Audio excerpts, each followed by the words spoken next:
Magandang araw po. Narito na po ang magiging lagay ng panahon ngayong araw ng Sabado, May 11, 2024.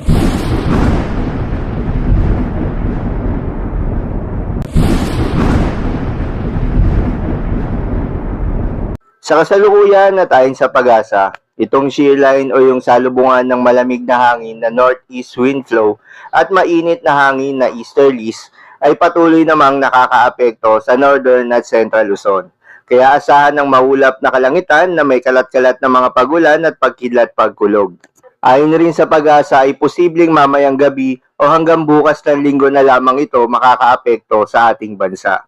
Habang easterlies pa rin o yung mainit na hangin galing sa karagatang Pasipiko, ang patuloy naman nakakaapekto sa Metro Manila at nalalabing bahagi ng ating bansa. Kaya naman nasahan pa rin yung mainit at maalinsangan na panahon sa malaking bahagi ng ating kapuluan, na may mga tsansa ng mga kalat-kalat na mga pag-ulan o pagkidlat-pagkulog, lalo na sa hapon at sa gabi.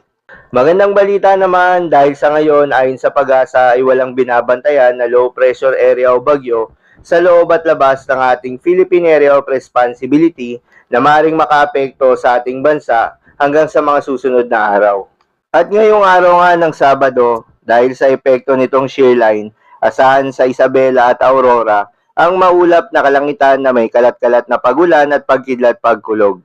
Posible ang mga pagbaha o pagguho ng lupa dahil sa katamtaman hanggang sa kung minsan ay malakas na pagulan. Habang sa Metro Manila at nalalabing bahagi ng ating bansa, ay asahan pa rin ang mainit at maalinsangan na panahon lalong-lalo na sa bandang tanghali.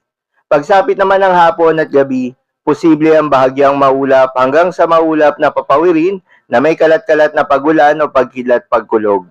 Dulot naman yan ng mga localized thunderstorms. Posible rin ang mga pagbaha o pagguho ng lupa during severe thunderstorms.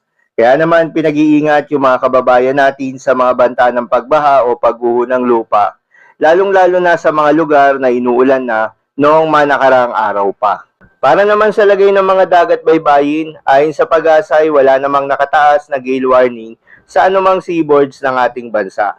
Kaya naman malayang makakapamalaot yung mga kababayan nating mangingisda, pati na rin yung may mga maliliit na sasakyang pandagat.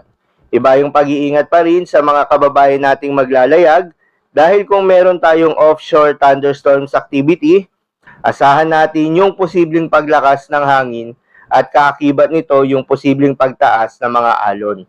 So yun lamang po para sa lagay ng panahon ngayong araw ng Sabado. Keep safe everyone.